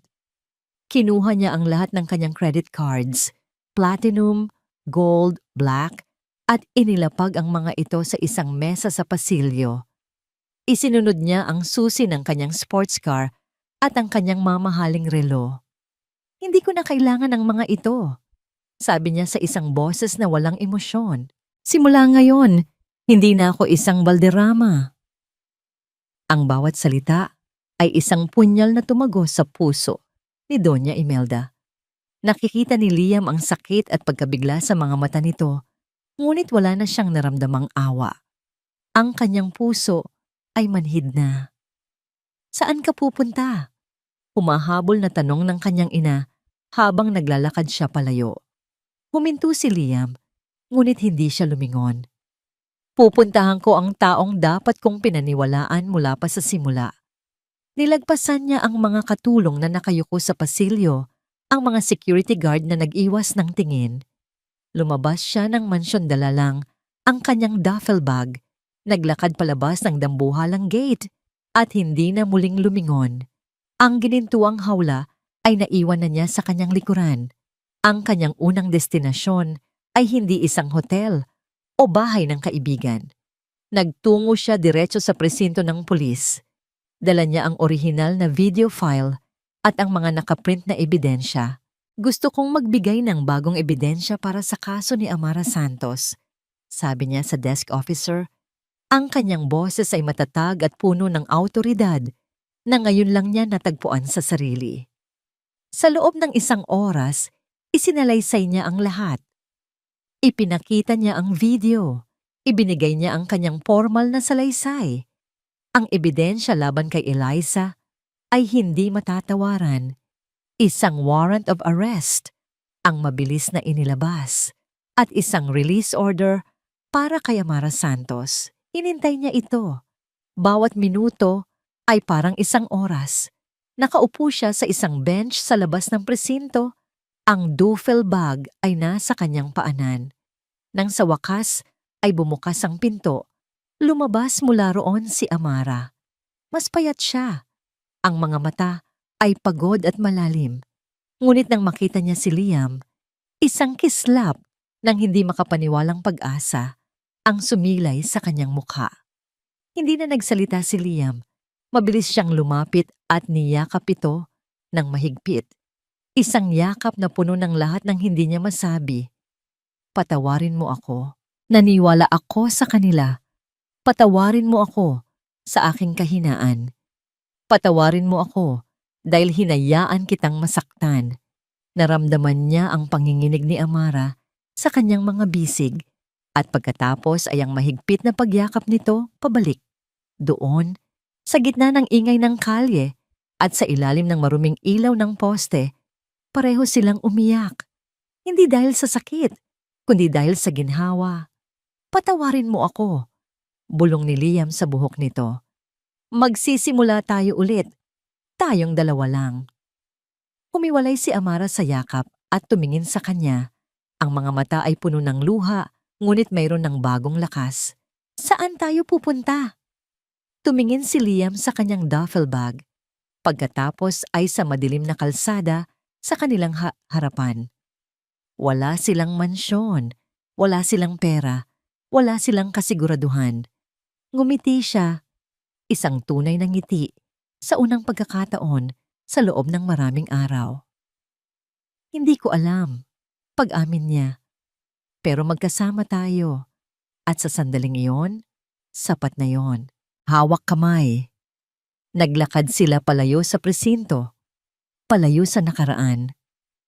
Patungo sa isang kinabukasang sila mismo ang bubuuin. Ang kalayaan ay may lasa ng murang instant noodles at amoy ng isang maliit at maalinsangang kwarto sa isang paupahan sa Quiapo. Para kay Amara, iyon ang pinakamasarap na pagkain at pinakamabangong lugar sa buong mundo. Ilang linggo na ang nakalipas mula nang lisanin nila ang mundo ng mga Valderrama. Ang tanging pera nila ay ang natitirang laman ng wallet ni Liam at ang kaunting naipon ni Amara bago ang insidente. Sapat lang yun para makakuha ng isang maliit na kwarto na may isang kama, isang maliit na mesa, at isang bintanang nakatanaw sa maingay na kalye sa ibaba. Ang unang ilang araw ay isang malaking pagsubok, lalo na para kay Liam. Ang binatang lumaki na may mga katulong na nag-aasikaso sa bawat pangangailangan niya ay kailangan na ngayong matutong maglaba ng sariling damit, magluto ng kanin na hindi sunog, at mamalengke sa gitna ng siksikan. May mga pagkakataong nakikita ni Amara ang pagkadismaya sa mukha nito habang tinitingnan ang kanilang simpleng hapunan. Isang lata ng sardinas at kanin. Isang gabi, habang hinahati nila ang huling piraso ng pandesal, nakita ni Amara ang anino ng pag-aalinlangan sa mga mata ni Liam. "Amara," sabi nito sa mahinang boses. "Sigurado ka bang okay lang sa'yo to? Kaya kong humanap ng paraan. Pwede akong tumawag sa mga kaibigan ko. Manghiram." Pinutol ni Amara ang kanyang sasabihin sa pamamagitan ng paglalagay ng kanyang daliri sa mga labi nito. Shhh! Tinitigan niya ito ng diretso sa mata. "Liam, noong nasa mansyon ako, ang dami kong pagkain, pero palagi akong gutom. May malambot akong higaan, pero hindi ako makatulog. Dito," sabi niya. Iginala ang tingin sa kanilang maliit na silid.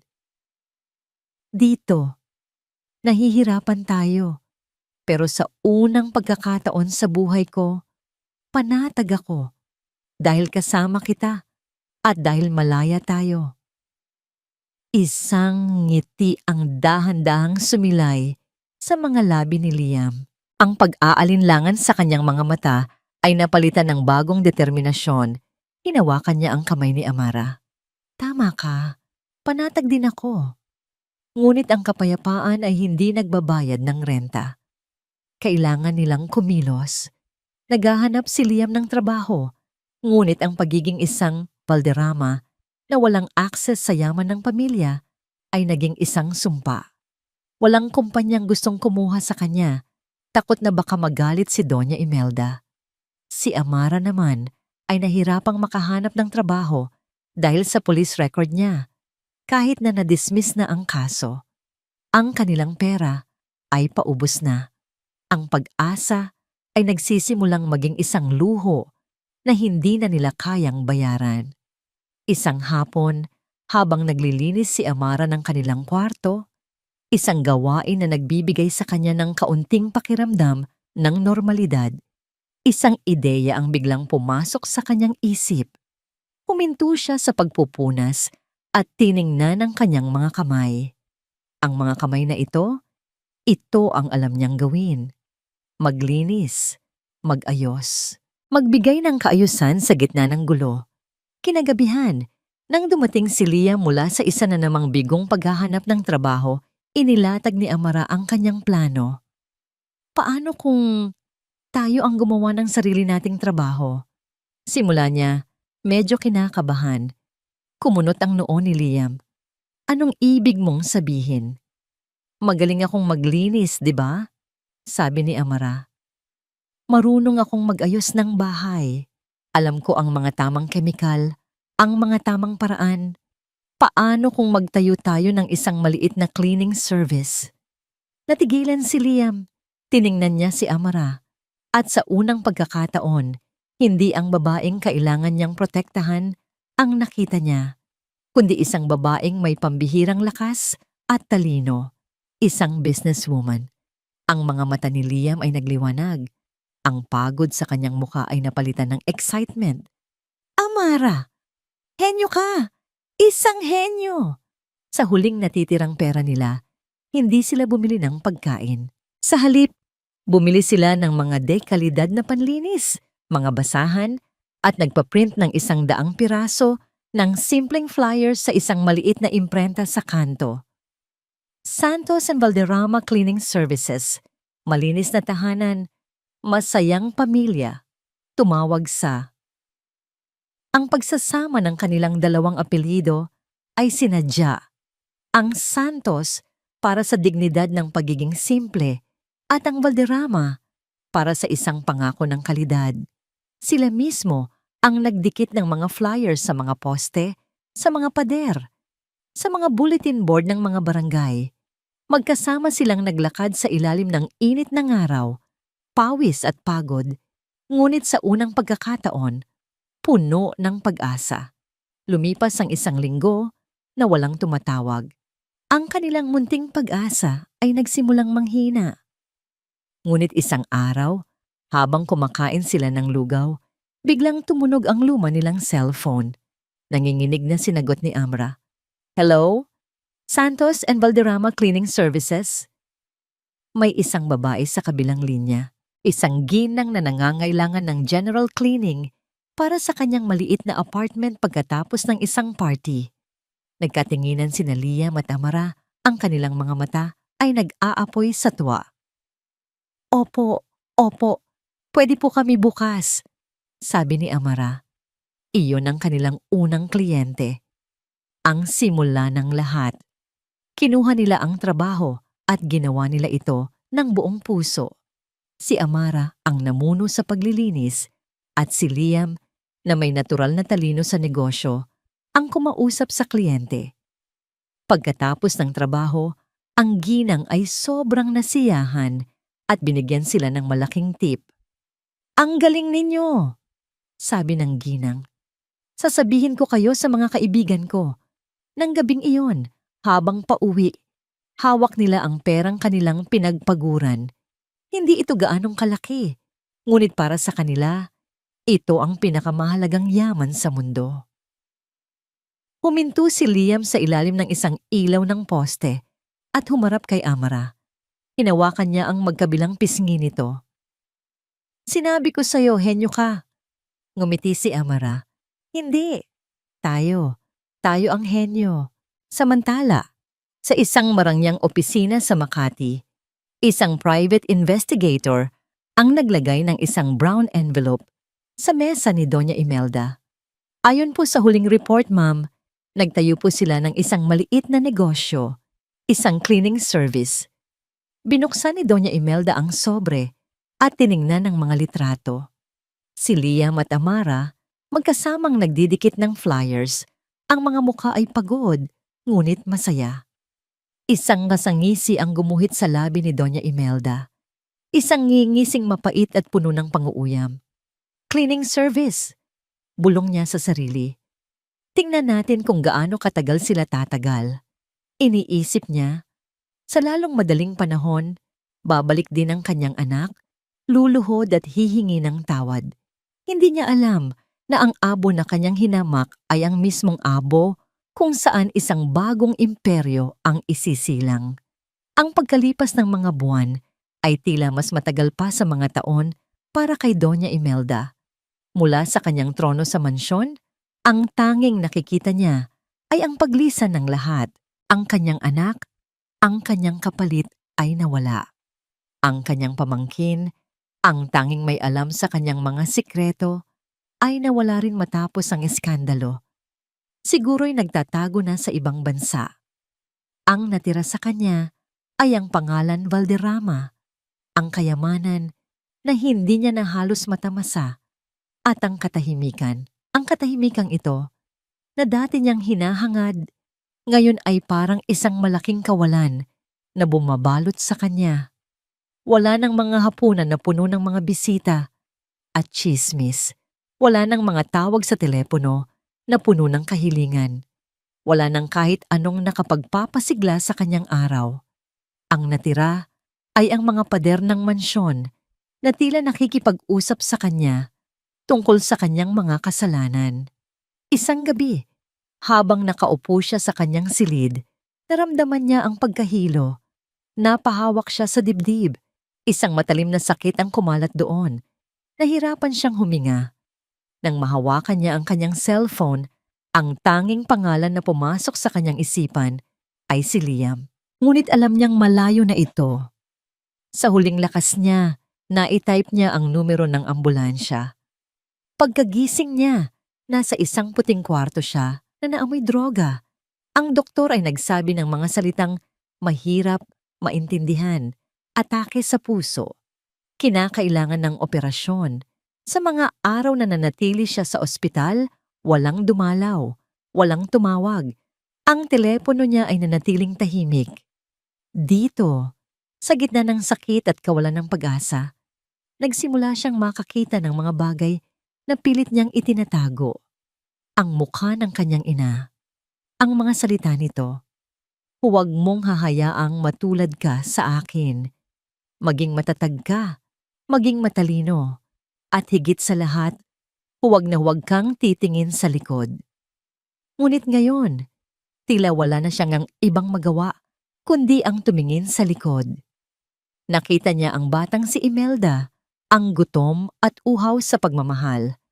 Nakita niya ang kabataan na napilitang gawin ang mga bagay na hindi niya gusto para lamang mabuhay.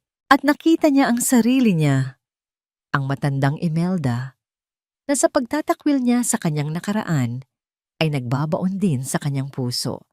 Naalala niya ang mga pang-aapi niya kay Amara, ang pagpaparatang sa kanya ng pagnanakaw, ang pagpapakulong dito. Isang biglaang alaala ang sumagi sa kanyang isip, ang pagbisita ni Eliza sa kanya pagkatapos ng insidente, ang mga salita nito. "Ginawa ko lang ang inutos sa akin ni Tita Imelda." Totoo ba yon? O isa lang itong desperadong pagtatanggol ni Eliza para isalba ang sarili? Nakuha niya ang kanyang cellphone at tinawagan ang isa sa kanyang mga dating abogado. Isang taong may kakayahang gumawa ng mga bagay sa likod ng kurtina. "Gusto kong malaman ang lahat tungkol sa insidente ng nawawalang kwintas," sabi niya sa malamig na boses. "Ang buong katotohanan tungkol kay Eliza. Lahat." Pagkaraan ng 2 araw, habang nagpapagaling pa siya sa kanyang silid sa mansyon, na tila mas malaki at mas malamig kaysa dati, isang sobre ang dumating. Naglalaman ito ng mga dokumento at mga larawan. Ang mga ito ay patunay. Si Eliza nga ang kumuha ng kwintas. Hindi ito itinanim sa kwarto ni Amara. Si Eliza ang nag-utos sa isa sa mga bagong tauhan na itanim iyon. Isang tauhan na binayaran niya ng malaki. At ang pagkasira ng security footage, iniutos din ni Eliza na sirain ito para walang ebidensya. Doon, sa gitna ng mga pahina ng katotohanan, nakita niya ang mga mensahe ni Eliza sa kanya. Mga mensahe na nagsasaad ng plano, ng pagnanais na mapalayo si Amara, ng paggamit sa pangalan ni Doña Imelda para makuha ang tiwala ng mga tauhan. Hindi niya naaalala ang mga mensaheng ito. O baka naman hindi niya binasa ng maigi. O baka naman sa galit niya noon, hindi niya nainisip ang mga detalye. Pero ang mga mensaheng iyon ay nagpapakita na si Eliza ang nagplano. Si Eliza ang nagsagawa. Si Eliza ang nagtangkang manira ng buhay ni Amara. Ngunit ang mga mensahe rin na nagpapakita ng manipulasyon ni Eliza sa kanya, ang paggamit nito sa kanyang galit at takot para mapakilos siya, Ito ay isang napakakapal na kasinungalingan. Naramdaman ni Doña Imelda ang pagbagsak ng isang malaking bigat mula sa kanyang dibdib. Ang pagkakasala sa kanyang sarili ay bumigat. Ngunit ang kaalaman na hindi niya direktang inutos ang pagtatanim ng kwintas ay nagbigay ng kaunting ginhawa. Gayunpaman, ang kanyang papel sa buong pangyayari ay hindi maikakaila. Ang kanyang pagiging marahas, ang kanyang pagiging mapanghusga, ang kanyang paggamit kay Eliza, lahat iyon ay nagmula sa kanya. Napatingin siya sa labas ng bintana. Nakita niya ang malayong ilaw ng mga sasakyan sa kalye. Naisip niya ang kanyang anak, si Liam. Naisip niya si Amara. Ang kanilang buhay ay nawasak dahil sa kanyang mga desisyon. Mula sa ospital, mas tumanda ang pakiramdam ni Doña Imelda. Mas humina ang kanyang katawan, ngunit ang kanyang isipan ay mas naging malinaw. Ang pagtakas sa nakaraan ay hindi nagdadala ng kapayapaan. Ang pagharap dito, kahit mahirap, ang tanging paraan para makahanap ng tunay na paglaya. Isang maliit na kilos ng pagbabago ang naganap. Nang makalabas siya ng ospital, hindi siya nagpunta sa kanyang mansyon. Sa halip, nagpaturo siya sa kanyang driver ng isang address. Isang simpleng compound sa isang hindi gaanong kilalang bahagi ng lungsod.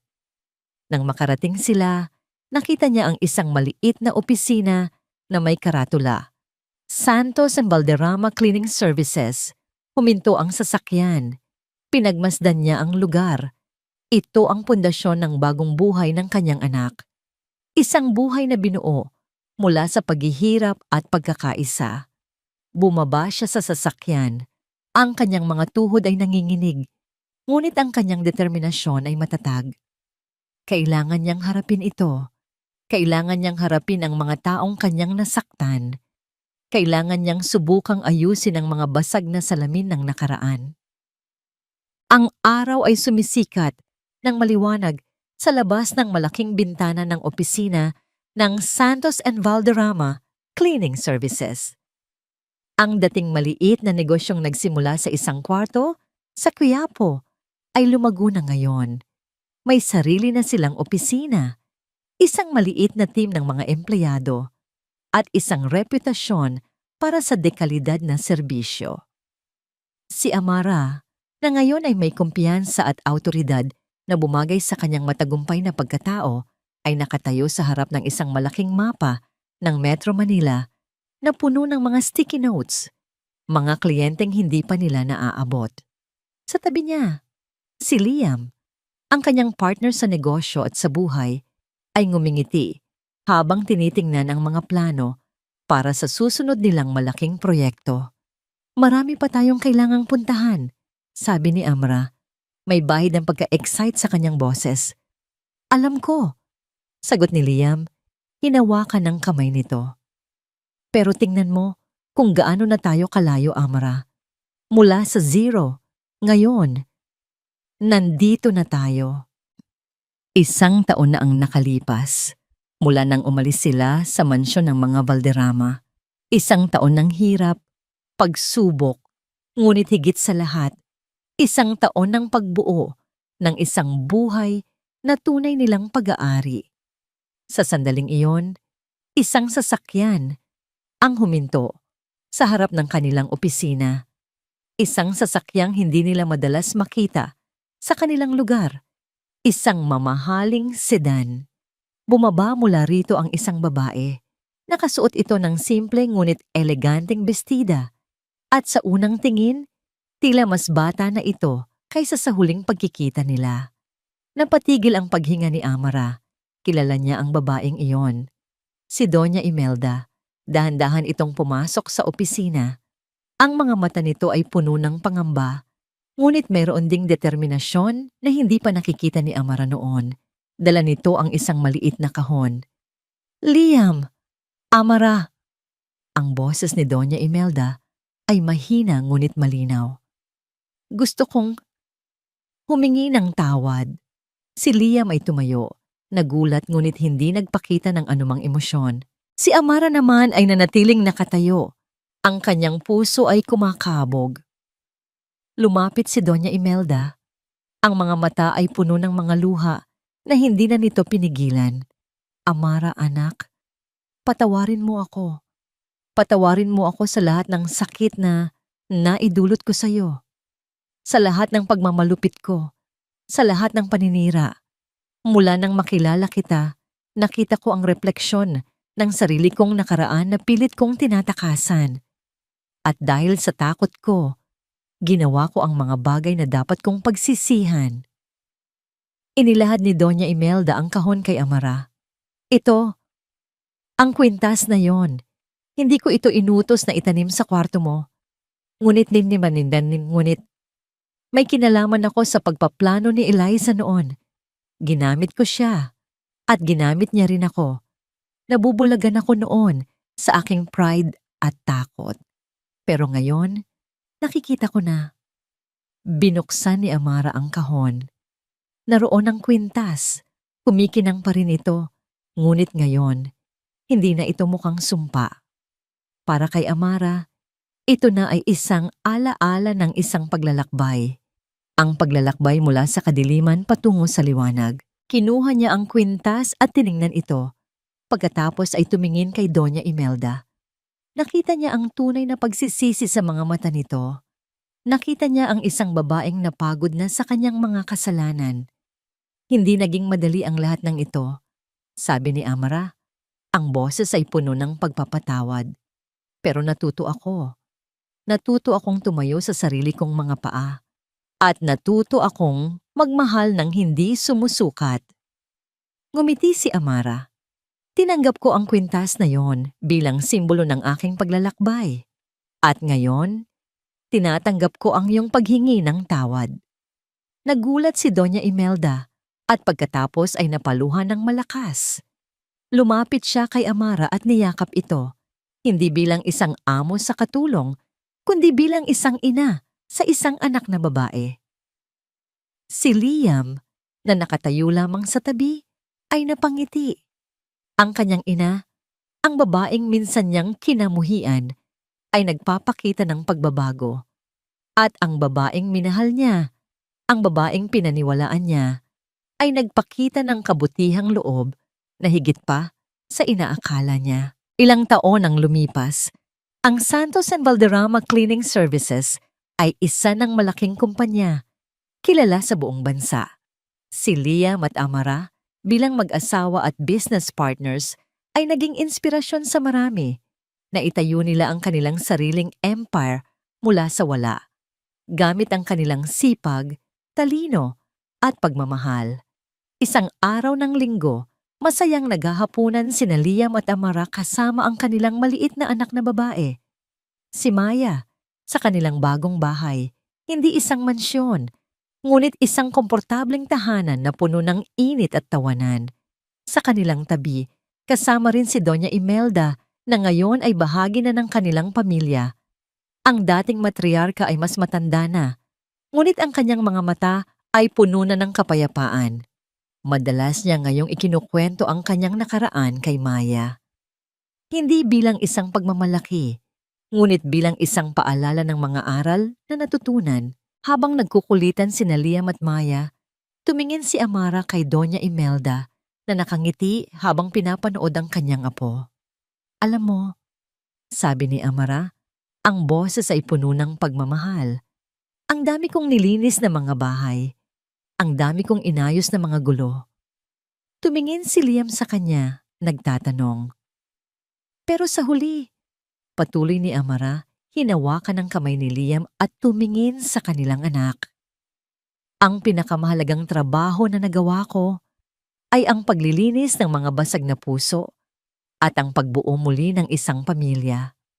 Ang mga salita ni Amara ay nagbigay ng malalim na kahulugan sa kanilang paglalakbay. Ang paglilinis ay hindi lamang tungkol sa alikabok at dumi.